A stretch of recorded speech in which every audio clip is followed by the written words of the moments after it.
본 방송은 성남문화재단 마을미디어 지원사업으로 제작되었습니다.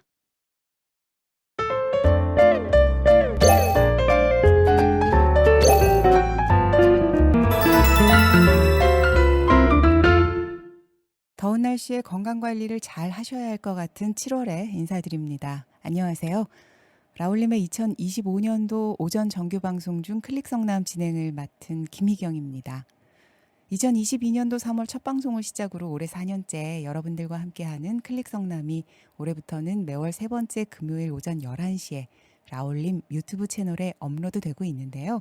방송 내용은 성남시 정책의 다양한 소식들, 그리고 성남에서 둘러볼 만한 9곳, 즉 성남 구경을 살펴보는 코너 성남 구경은으로 꾸며집니다. 먼저 준비되어 있는 시정 소식들 좀 전해드리고요. 이어지는 코너로 성남 구경은까지 준비되어 있으니까요. 여러분들의 많은 청취와 댓글 부탁드립니다. 그리고 여러분들이 눌러주시는 구독과 좋아요는 라울림의 큰 힘과 응원이 되니까요. 꼭 구독과 좋아요 눌러주세요. 2025년 7월 18일 클릭성남 시정 소식 시작하겠습니다. 첫 번째 소식은 성남의 물놀이장 개장 소식인데요. 성남시의 공원, 주택가 공공놀이터, 탄천, 둔치 등의 24곳의 물놀이장들이 지난 6월 21일부터 차례로 개장을 했습니다. 공원 내 물놀이장은 11곳으로 지역별로 수정지역은 희망대, 단대, 영장, 위례역사, 고산공원 이렇게 5곳이고요. 중원지역은 은행, 대원, 사기막골공원 3곳, 분당지역은 능골, 태현, 화랑공원 3곳 안에 물놀이장이 조성되어 있고요. 주택가 놀이터 물놀이장은 8곳으로 수정지역의 은빛나래, 양진말, 수진동 푸른꿈, 정다움, 양지동 놀이터와 중원지역의 금광동 푸른꿈, 자해, 나들이 놀이터의 물놀이장이 조성되어 운영되고 있습니다. 탄천 물놀이장은 5곳입니다. 구미동 불곡중학교 앞, 순회동 황새울공원 앞 맴돌, 태평동 삼정아파트 앞에 있고요. 정자동 신기초교 앞과 야탑동 탄천 종합운동장 앞 등 2곳의 탄천 물놀이장은 오는 7월 26일 이동식 대형 튜브 풀장을 설치해서 개장한다고 하네요. 하천 범람 우려로 장마철 이후 그리고 초등학교 방학 시기에 맞춰서 다른 22곳의 물놀이장보다 늦게 문을 열기로 했다고 합니다. 각 물놀이장은 바닥분수, 조합 놀이대 등이 있는 도심 속 워터파크로 변신해서 오는 8월 24일까지 운영이 되는데요. 운영 기간에 사용 가능 시간은 오전 10시부터 오후 5시까지고요. 시민 누구나 무료로 이용할 수 있습니다. 시는 어린이들의 안전을 위해서 각 물놀이장에 안전요원을 1명에서 7명까지 배치한다고 하고요. 정기소독과 수질검사, 시설물 관리를 위해서 매주 월요일, 그리고 능골공원은 일요일에 휴장한다고 하네요. 성남시 물놀이장은 인기리에 운영이 돼서 지난해 여름, 그러니까 2024년 6월 22일부터 8월 25일까지 24곳에 하루 평균 3,200명, 연인원 20만 8,299명이 다녀갔다고 합니다. 다음 소식은 분당 정비구역 선정 방식에 관한 소식인데요. 성남시는 분당 신도시 정비구역 선정 방식과 관련해서 주민대표 및 전문가 의견 수렴과 설문조사를 단계적으로 진행한 결과 다수가 선호하는 입안 제한 방식으로 추진할 계획이라고 밝혔는데요. 시는 지난 5월 한 달 동안 지역 공동주택연합회, 선도지구 공모신청구역 주민대표, 특별정비예정구역 주민대표, 재개발, 재건축 추진 지원단 민간 전문가 등과 총 5차례의 간담회를 개최하여 주민 자율성과 신속성 측면에서 입안 제한 방식을 선호하는 의견이 다수임을 확인했다고 해요.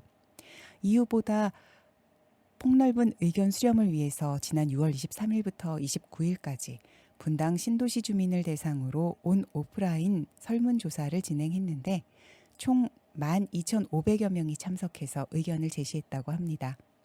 설문조사 결과 입안 제한 방식을 선호한다는 응답이 64%로 가장 높았고요. 공모 방식은 31%, 모르겠다는 의견은 5%로 나타났다고 하네요. 이는 간담회에서 확인한 의견과 일치하는 결과고 선도지구의 이주 대책, 장수명 인증, 추가 공공기여와 같은 공모 평가 기준에 대해서는 응답자의 75%가 폐지를 요구했다고 합니다. 입안 제안서 접수 시기와 관련해서는 접수 안내 공고 후에 6개월이 적절하다고 답한 비율이 63%로 가장 많았고요. 기반시설 반영 항목으로는 복합 문화시설이 23%로 가장 선호도가 높았고 이어 교통시설이 16%, 공원 13% 순으로 응답이 나타났습니다. 한편 일부에서 제기하는 입안 제한 방식의 비용 부담 우려와 관련해서는 시는 당해 정비 물량으로 선정되지 못하더라도 정비 계획서 작성 비용이 소멸되는 것이 아니라며 다음에 정비 물량 선정 시 활용이 가능하다면서 정비 계획서 작성 용역사와 협약을 통해 전체 용역비의 일부만 초기 부담하고 향후 사업비에서 정산하는 방식도 가능해서 실제 비용 부담은 주민들이 우려하는 수준보다 크지 않을 것으로 예상된다고 설명했습니다.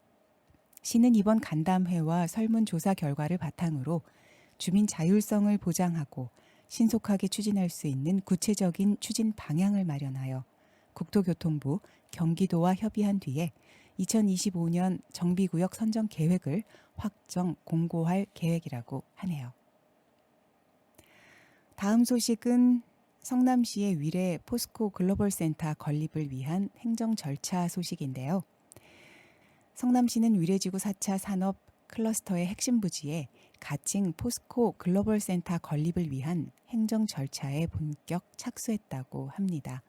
해당 센터는 위례 택지개발지구 내의 도시지원시설 용지 49,308제곱미터 부지에 조성이 되는데 지상 12층, 지하 5층 규모로 교육, 연구와 업무 기능을 갖출 예정이라고 해요.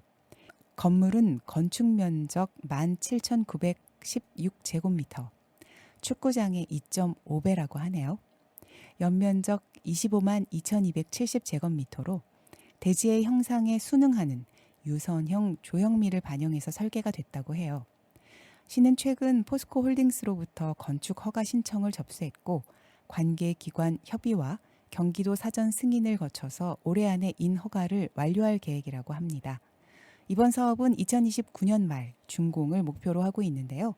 포스코 홀딩스 계열사 연구, 지원 인력이 입주해서 포스코의 첨단 기술 전진 기지로 활용이 될 예정이라고 하네요. 센터 완공 시의 생산 부가가치 창출, 고용, 지방세 수입 등에서 향후 10년간 약 16조 원의 경제 효과가 기대된다고 하고요. 신상진 성남시장은 조속한 인허가 절차를 통해서 위례지구 4차 산업 클러스터의 성공적인 조성과 일자리 창출, 지역 경제 성장을 적극 뒷받침하겠다고 밝혔습니다. 마지막 소식은 탄천서 수달의 흔적이 발견됐다는 소식인데요. 성남시는 천연기념물 제330호이자 1급 멸종위기 야생생물인 수달 보호를 위해서 구미동 일대 탄천과 동막천 합류지점에 서식처를 조성했다고 말했습니다. 올 상반기에 16건의 수달 흔적을 발견한 것이 계기가 됐다고 하는데요. 시는 탄천과 동막천 6곳 지점에서 수달의 영역 표시 배설물과 발자국, 모래자국 등을 지점별로 한 건에서 4건씩 발견을 했다고 해요. 수달 서식처는 성남환경운동연합과 2차례 협의를 거쳐서 2m 길이의 땅속 이동 통로를 내는 방식으로 조성을 했는데 물가에 있는 흙 구덩이를 파서 생활하는 수달의 생태 특성과 야행성 동물임을 고려해서 땅속에 U자형 폭 60cm 그리고 높이 60cm의 플룸관을 뒤집어서 설치해 서식 공간을 확보했다고 합니다. 이 플룸관 끝에는 내경 25cm의 주름관 2개를 연결해서 출입구를 만들었다고 하고요. 성남시는 연 4회 수달 서식처를 관찰하고 수질 관리를 강화해서 수달이 서식하기 좋은 환경으로 가꿔 나간다는 방침이라고 하네요. 시 관계자는 수달은 하천 생물 생태계의 먹이사슬을 균형 있게 조절해주는 핵심 종이자 수 환경의 건강도를 평가하는 지표종이라면서 2023년 10월 탄천 수질이 1급수로 측정된 이후 깨끗한 상태를 현재까지 유지해서 다양한 동식물이 서식할 수 있는 생태 환경이 조성된 것으로 보인다고 말했습니다. 지금까지 성남 시정 소식이었고요. 이어지는 코너 성남 구경은입니다.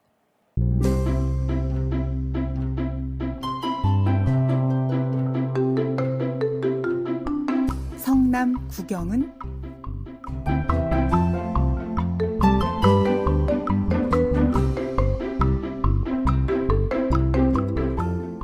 성남 구경 오늘 그 5번째로 성남 아트센터를 소개해드려야 하는데요. 성남 아트센터는 경기도 성남시 분당구 성남대로 808 위치한 복합문화예술공간입니다. 1994년에 기본 계획과 설계 공모가 시작이 되었고 2000년에 착공해서 2005년 10월 14일 개관을 했어요. 이 성남 아트센터는 이 날로 증가해가는 문화예술의 수요를 충족하기 위해서 건립이 된 전문 문화예술 공간인데요. 오페라하우스, 콘서트홀, 앙상블 시어터 등의 3개의 공연장과 야외 공연장이 있고 성남 큐브미술관, 성남 아트센터 갤러리 808 그리고 성남 미술 본관에서 다양한 미술적 작품과 전시 작품들도 만나실 수 있습니다. 수준 높은 공연과 전시, 문화, 그리고 문화강좌 아카데미 이런 참여를 통해서 다양한 문화와 예술을 향유할 수 있고 또 주변에는 다양한 경관들, 예술이 있는 열린 광장과 특화거리가 조성되어 있는 것도 자랑거리입니다. 시설 안내들을 좀 해드리자면 오페라하우스는 총 3층 1808석의 첨단 무대 시설을 갖춘 공연 예술의 모든 장르를 수용하는 다목적 복합 공연장인데요. 오케스트라 피트와 회전 무대, 승강 무대, 보조 무대 등을 완비하고 있고요. 대편성 오케스트라 공연부터 오페라, 발레, 뮤지컬, 콘서트와 같은 다양한 공연 예술들을 아름답고 쾌적한 공간에서 감상할 수 있는 공간입니다. 그리고 콘서트홀은 순수 음악 공연이 이루어지는 공간인데요. 합창석을 갖춘 2층 내부에 1102석의 어쿠스틱 홀입니다. 정통 클래식 공연의 최적인 고품격 사운드를 갖추고 있고요. 위에서 내려다볼 때 그랜드 피아노의 형상을 갖추고 있고 무대 막이 없는 아레나형 무대로 객석 어디에서나 안락한 감상이 가능한 곳입니다. 이 앙상블 시어터는 성남 아트센터의 세 극장 중에 가장 아담한 378석을 갖춘 복합 공연장인데요. 연극과 리사이틀, 실험적인 퍼포먼스 같은 다양한 그 공연 예술을 담아낼 수 있는 공간이에요. 전면 무대와 객석으로 돌출하는 T자형의 무대 장치, 주 무대의 회전 장치를 비롯해서 다양한 상상력을 풀어낼 수 있는 시스템들이 갖춰져 있습니다. 이 미술관 본관은 오페라하우스 지하에 위치한 전시 문화 공간이고요. 회화와 조각품, 사진, 공예품, 서예 등의 전시회가 열리고 있고 1, 2, 3 전시실로 나뉘어져 있으면서 항온, 항습시설, 그리고 조명 설비 등을 완벽하게 갖추고 있는 미술관입니다. 그리고 큐브 미술관은 큐브 플라자 2층에 위치한 230평 규모의 미술관인데요. 성남 아트센터만의 그 특색 있는 기획 전시들을 통해서 품격 높은 전시회들을 즐기실 수 있습니다. 그리고 미디어홀이 있어요. 큐브 플라자 3층에 위치한 미디어홀은 100석의 극장식 좌석, 그리고 생생한 현장감의 최고급 AV 음향 시스템을 갖춘 멀티미디어 홀인데요. 최첨단 블루레이 플레이어와 풀 HD 해상도의 프로젝터, 그리고 하이엔드급 앰프와 스피커, 돌비 서라운드 시스템, 대형 스크린 등을 음악과 영화 감상을 위한 최고급 시스템으로 갖추고 있습니다. 그래서 영화 상영, 소규모 공연, 사랑방 문화클럽의 클럽 발표회 같은 다목적 공간으로 사용이 되고 있고요. 그리고 제가 지금 방송 녹음을 하고 있는 이 성남 미디어 센터도 성남 아트센터 내에 위치하고 있습니다. 2012년 12월 개관한 성남 미디어 센터는 문화체육관광부와 경기도, 성남시의 지원으로 건립이 돼서 성남문화재단에서 운영을 하고 있는데요. 시민 누구나 미디어로 소통할 수 있도록 다양한 미디어를 읽고 쓸 수 있는 활용 능력을 키우는 배움의 공간, 또 서로를 이해하고 함께하는 만남의 공간, 그리고 자신의 생각을 미디어 매체를 활용해서 제작하고 전달하는 그것이 가능한 공간입니다. 스튜디오와 강의실, 미디어 도서관, 촬영, 음향, 조명, 편집 장비 등을 갖추고 있습니다. 이렇게 복합 예술 문화 공간인 성남 아트센터를 다녀간 시민들의 리뷰들을 제가 좀 검토를 해봤더니 트렌드 쫓기에만 급급한 요즘 전시에서 벗어나서 보기 드문 기획 전시들을 만날 수 있어서 너무 좋은 곳이었다라는 피드도 있었고, 그런데 위치가 좀 외진 곳에 있어서 주변이 맛집들이 좀 없고 이 지하철역에서 좀 걸어야 하는 그런 불편이 있다라는 그 의견들도 좀 있었어요.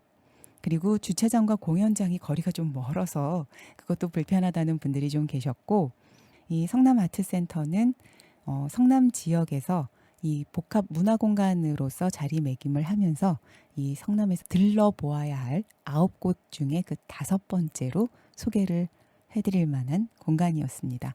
여러분들 이 성남 아트센터에 오시고 또 미디어 센터도 둘러보시면서 여러 가지의 그 공연들, 전시들 마음껏 향유하시면 좋을 것 같습니다. 오늘의 성남 구경 아트센터 소개해드렸고요. 저는 다음 달에 더욱 좋은 소식들 가지고 돌아오겠습니다. 날씨가 너무 더워서 여러분들 건강관리 정말 힘쓰셔야 할 것 같아요.